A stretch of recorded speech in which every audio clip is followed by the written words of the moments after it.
Okay, let's go.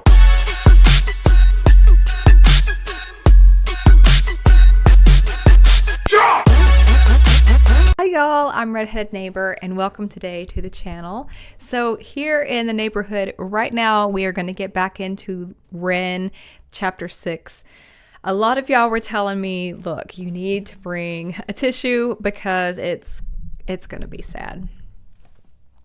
Y'all have been trying to prepare me. Thank you. I'm trying to get my stone face on, but y'all know how he gets into our hearts like that, and I think we all just feel so protective of him, and I don't know, we just love him, and we're proud of him. And this is painful stuff to hear, but beautiful. Okay, chapter 6.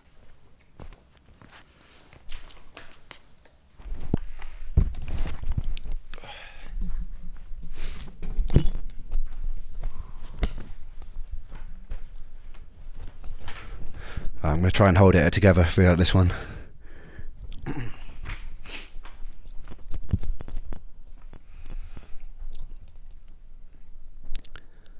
"2015 was the worst year of my life. At the end of 2014, I attended a private UK-based ME specialist clinic called Breakspear. For some reason, the treatments had sent my health nosediving, and I became more sick than I'd ever been. I became so weak that I couldn't walk to the bathroom without needing to lie on the floor to recover. I couldn't focus on anything. I couldn't read. I couldn't watch TV. All I could do there was lie there in pain. It was obvious during this time that I needed to move back home with my mum again. She moved to Cardiff with a new husband, and they had a spare room, which became my tomb for the next 8 months. At this point, I was so weak that the most that I could manage to do a day was to take a shower. The rest of the time I was confined to my bed. I started reacting even more severely to foods, so every single meal had to be blended into soups or broths to avoid negative reactions. Pain constantly shot through my shin bones and through my feet, like splinters. My stomach would gurgle, and the muscles in my body would constantly twitch, spasm, and ache. My body felt drained of every single ounce of life, and I was so tired, but I was too wired to sleep. I was so full of mental fog that reading a single page on a book seemed impossible. The daylight coming in from behind the curtain hurt my eyes. Loud sounds felt overwhelming. All I could do was wait and pray for sleep, knowing that when I woke from it, nothing would change. I wouldn't feel in any way rested, and all the symptoms would persist. This went on and on and on. It was day after day of physical and mental torture. I thought of concentration camps, of prisoners of war being tortured. At least the escape of death seemed likely. During that time I never got breaks. My whole body burned, my brain was on fire, and I had nowhere to hide. In the merciful moments where I could concentrate, I tenaciously trawled the internet, looking for ways out. My research drew me to a procedure called a fecal transplant that was having success managing things like Crohn's disease or colitis. It had also gained success in some select cases of autoimmune conditions like MS too. I've heard of that. At the time, I felt like much of my issues were caused by dysbiosis, which means an imbalance in your gut flora. I noticed that all the food intolerances started after a large course of antibiotics for the parasite. I wondered if the parasite had wreaked havoc on my microbiome before I nuked it with antibiotics that worsened it further. Fecal transplants can introduce a whole host of probiotic bacteria into your gut, and it can re-establish a healthy homeostasis. In normal person speak, I wanted to pay to put another person's poop in my butthole. I carried on filming videos from my bed, blogging my experience. I was pretty convinced that during this time I wouldn't be alive much longer, and part of me wanted there to be some kind of document of what I'd been through in hopes that it might help someone later down the line. And if this illness does kill me, then I want this video. I want somebody who can take notice of this video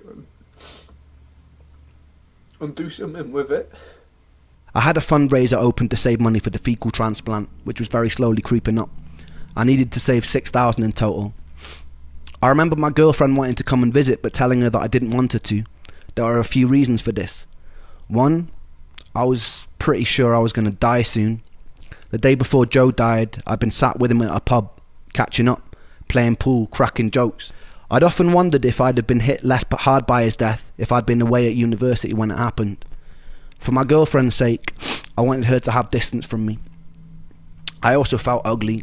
I felt unlovable. I was unable to communicate, and I didn't want her to see me like that. I watched my mum look thinner.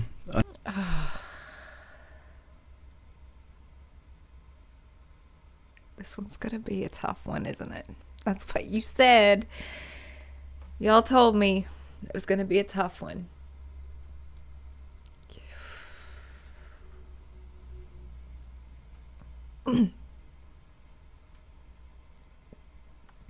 And more frail every day that she had to watch her son deteriorate. And I felt immense guilt. My mum would often walk in and find me either crying on the bathroom or kitchen floor, having no energy to get back into bed. That's the same guy that we're seeing play in the streets. You know what I mean? You don't know what somebody else is dealing with. They look so happy. It's like he was just talking about Joe. Like the night before Joe did what he did, they were hanging out having fun. She'd often sit with me and massage my feet, which always hurt, and she'd hum melodies to me like she would do when I was a little boy. During this whole time, I hadn't picked up my guitar. I barely had any sunlight touch my skin, and I lost a lot of weight. I was about 130 pounds at my lowest, about 8 or 9 stone, which for someone who is 6'1" is very skinny. My average weight is usually about 168 pounds, 12 stone. Every day the same thing. I'd wake up in pain, eat a meal of blended vegetables and chicken, lie with my eyes closed for hours while the world seemed to spin erratically, and I'd often cry as the bones of my legs felt like they wanted to grow out and burst out of my skin. Despite this, what I didn't know is things were about to get a lot worse. No. Come June, I Oh, honey. burst out of my skin. Despite this, what I didn't know is things were about to get a lot worse. Come June, I've been in bed for about 6 months straight. I've regained some energy to leave the house every now and then to go shopping for groceries with my mum, and I've finally reached my target for the fecal transplant, and my mum drove me to the clinic to get the procedure. Everything seemed to go as smoothly as it could for such a bizarre experience. I received a colonic irrigation, which was like a car wash for your colon. Actually feels pretty good. They then proceeded to put someone else's excrement in my behind. They would repeat this process for 5 consecutive days. When I got home, I realised I felt a little odd, almost manic, and I was hopeful that this meant my energy was coming back. But it wasn't a nice feeling. As the days progressed, I started to feel an innate sense that something was very wrong. It seemed my immune system was going into some sort of overdrive. My brain was buzzing, and the more time that passed, the more uncomfortable I felt.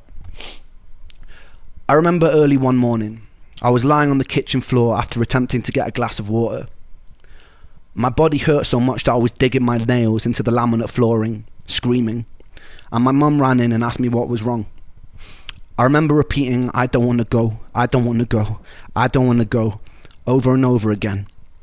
I felt myself falling down a deep tunnel in my mind, almost as though my entire soul was tumbling down into an abyss.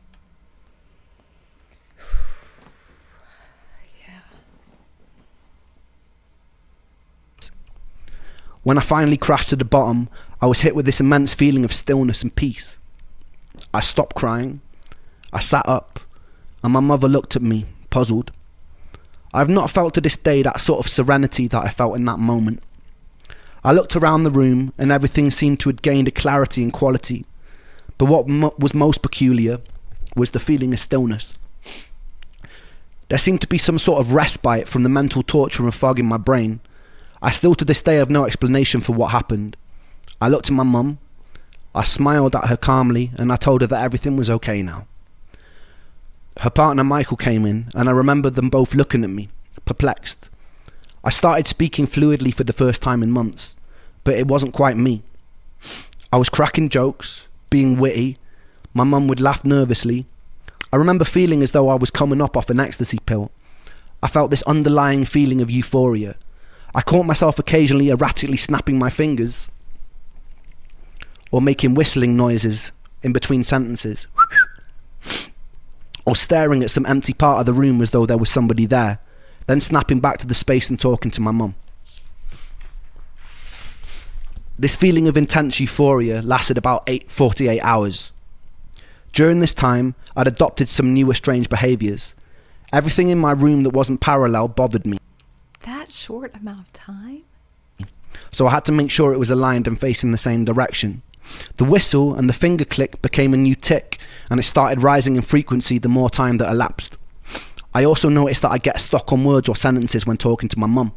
For example, if I was saying a sentence like, "I'm not sure how I'm feeling today," I would sometimes get stuck on the whole sentence or just a word from it and repeat it about 30 or 40 times before I could move on to the next. So I'm not sure how I'm feeling today, feeling today,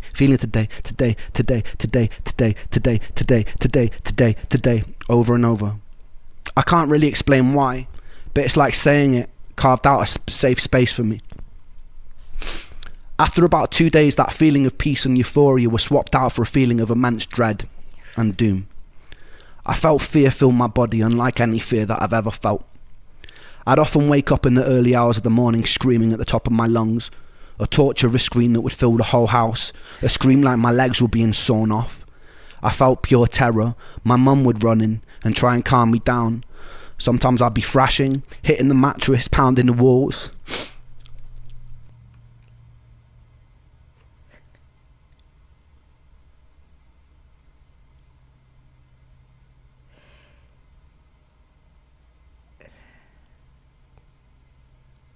It usually ended up in me exhausting myself and her stroking my head in her lap as I sobbed and repeated the same words over and over again.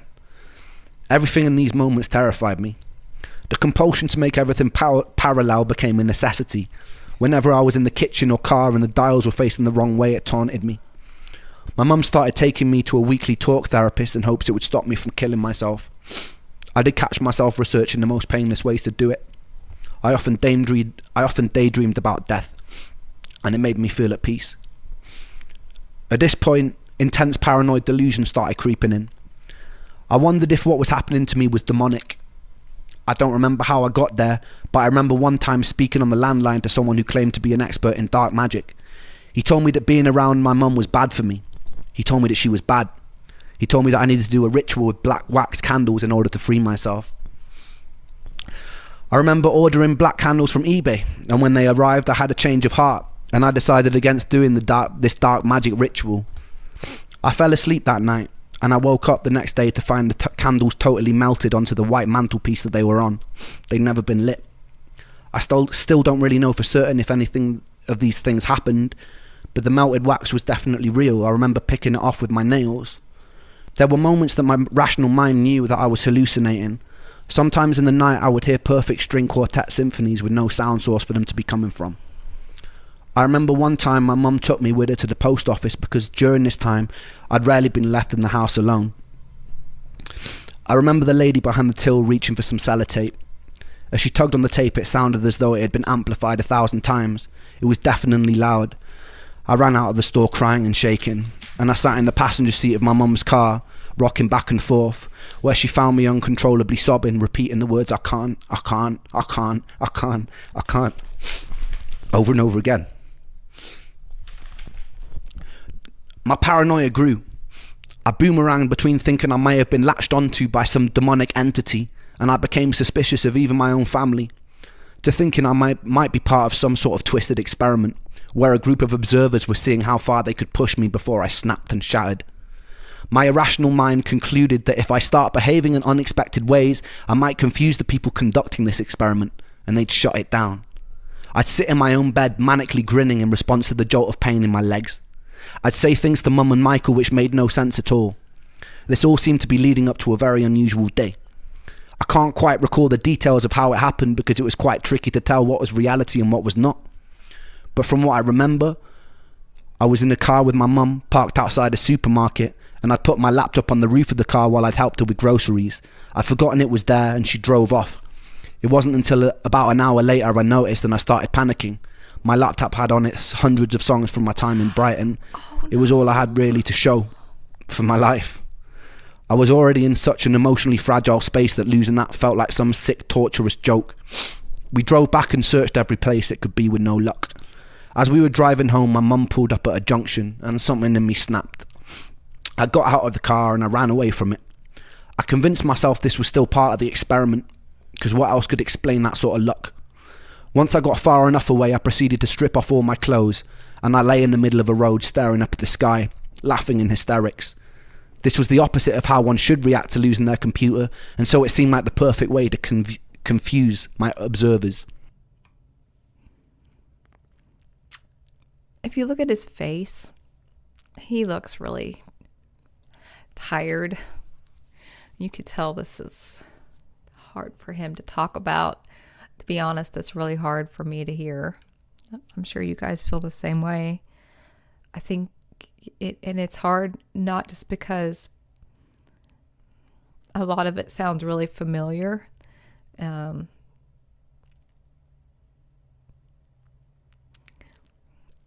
like I said, it's we care about him. With time, the police showed up, as did my mother. By some miracle, she convinced them not to take me in or section me. And by a further miracle, they also relayed to my mum that a dented laptop had been handed in an hour earlier. I took this as meaning my experiment had worked. I eventually snuck off as my mum was talking to them. I wandered slowly around this unfamiliar village until I encountered the second angel I would meet in my life, this time in the form of a black homeless man. I'm not sure how we got there, but as I was walking, I turned to my side and a man dressed in tattered grey clothes was walking beside me. He asked me what was wrong, and I explained the best I could the events of the day. I explained that I'd been sick a very long time, that I was tired, so tired, and that I just wanted to be better. The homeless man paused. He put his hand on my shoulders, and he stared into my eyes. His eyes had a light grey tint. They were almost white, and something about his presence made me feel incredibly safe, incredibly still. He smiled, a kind smile, and he said to me, "Everything's going to be okay, Ren." And then he vanished. I hadn't told him my name. I never hallucinated anything after that day. I have no real explanation for that day. I chalk it down to a psychotic episode or stress-induced hallucination, but the events which follow put a lot of questions in my mind. I don't know, guys. This controversial opinion here, but I believe in angels. So what he said to me was very simple, but also very needed. I realise a lot of people might hear these stories and just presume I'm a bit mad, a bit weird, like I do when people tell me their ghost stories. All I can do is tell you my experience and let you derive your own conclusions from it.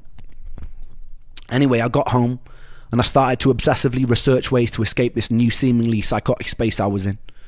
It's a strange thing to describe, but it was like me, Ren, was in the passenger seat of my mind while some other entity was steering the ship. I was watching myself do things like scream at night or repeat words over and over, and I think to myself, damn, that's pretty crazy. But I wouldn't be able to do anything about it. Every now and then I had moments of lucidity where I was more in control. I was doing things like stimming. I had night terrors, vocal tics, I'd stutter and I'd stammer. And for me, a lot of that lined up with some sort of transitory or stress-induced autism. I'd known a family with an autistic teenager and some of the behaviour seemed to line up, which led me to a new pathway of online research. I came across this support group for a subset of children with autism called PANDAS, P-A-N-D-A-S. It was believed that these kids had the neurological infection of the Streptococcus bacteria that was causing these autistic-like behaviours. I was presenting with some similar behaviours. These kids would do long courses of antibiotics and their symptoms would diminish or disappear, and they'd be seemingly normal children again. I speculated that the fecal transplant introduced a whole host of new bacteria into my gut, but that I didn't have the immune regulation to be able to control it, and it had sent my entire system into some sort of inflammation overdrive. I researched the most effective antibiotic for Streptococcus, one being penicillin, and I convinced my mum to take me to the doctor, where I faked a stomach bug.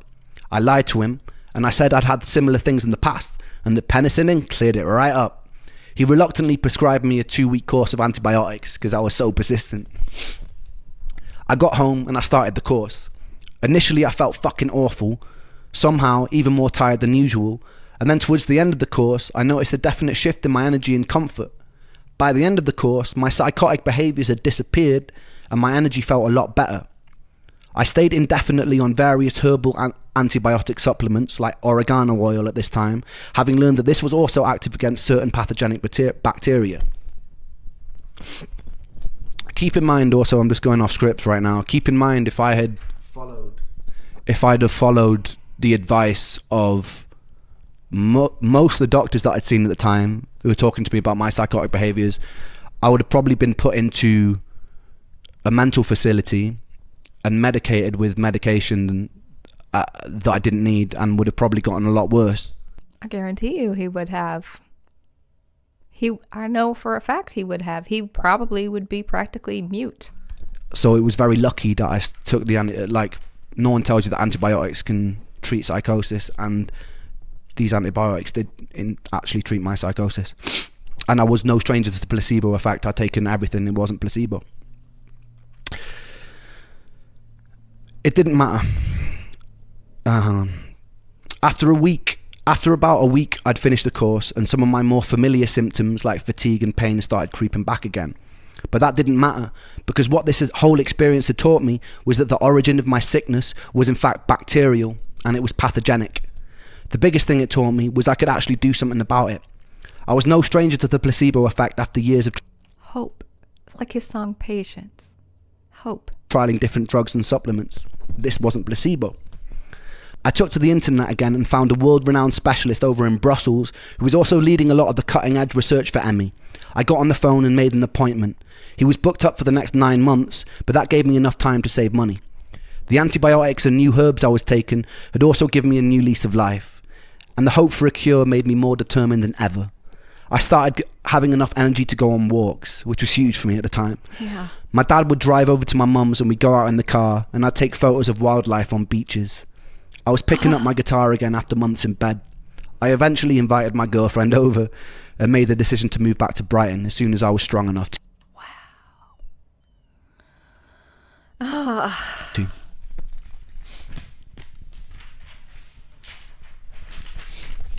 It was around this time that I started working on the album Freckled Angels.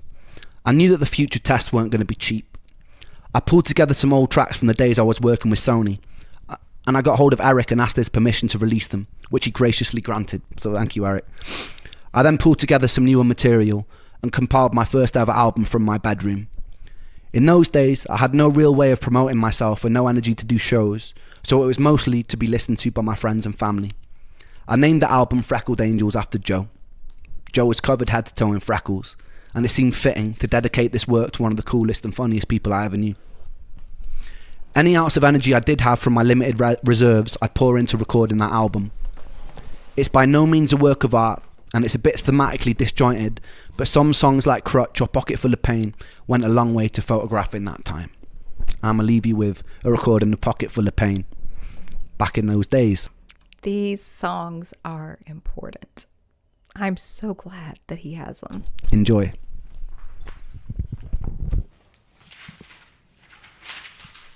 Cool.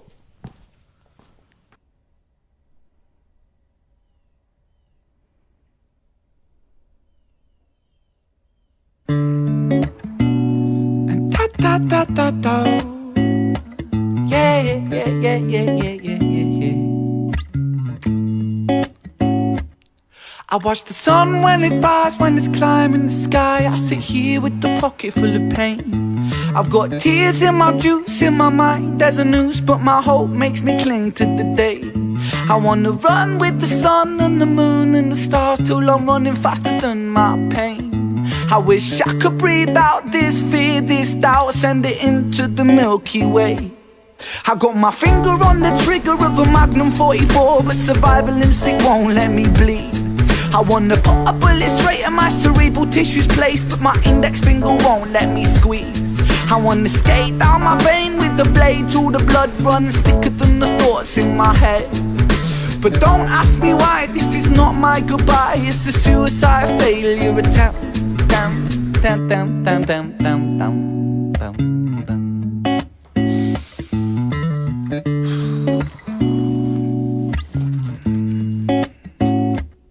I choose life, I choose life, I choose living. Put the bottles and the pills down, I stand up, I breathe with precision. Calm washes over me like a break in the storm. I close my eyes for a minute, then my troubles transform, and I travel deep into the corners of my mind. I remember the first time I felt hopeless. I think I was 5, cause at the hands of this bully, the lessons that I learned is that this world is not so beautiful. Sometimes it can be burnt by the fires of evil that are living inside the common people just like you and like I.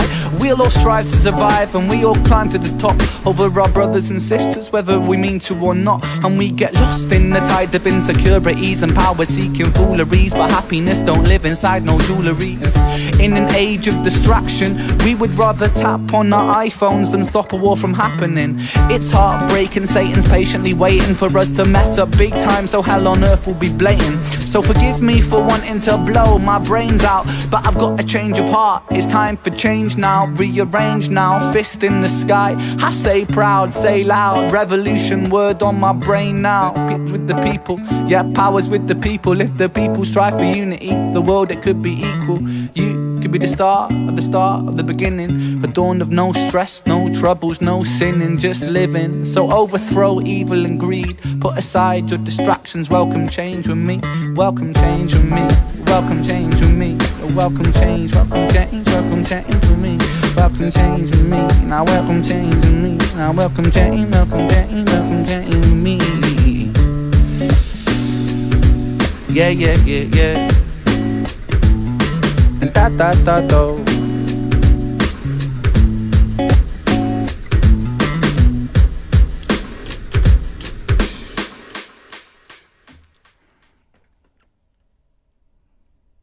Okay, Ren.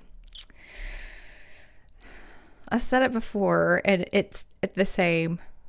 If you didn't already have our hearts, you do have them now. There's so much depth to the stories that he's telling. And as I can't talk about them too much because I will start to cry, and I'm really doing good about not crying. Just a second. But the fact that he's telling these stories, he's here to tell these stories, and he's here to remind us that, look, sometimes it's really hard. Sometimes it's really dark outside. Sometimes life is going to be the scariest thing. It's going to be much more scary than a pew-pew or other things. And so, like, the bravest thing you can do is to keep going and to keep trying to find an answer and to just let another day happen. And to put, when you feel those things, you can understand that it'll change. It's going to change. You'll change. There's always another hope. That's what he said in his song Patience. And I loved that, especially knowing where that song came from. These recordings are so important for so many people, because although he has come a great distance in his recovery, there are people that are watching these videos right now that are at the beginning of theirs, or the middle of theirs, or somewhere in that psychotic break, or about to have that, or you know what I mean? So these are so important to grasp hope.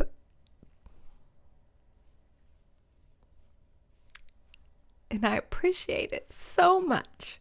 And I appreciate you guys for being here today. And I want to thank you for supporting Ren like you do, and supporting reactors.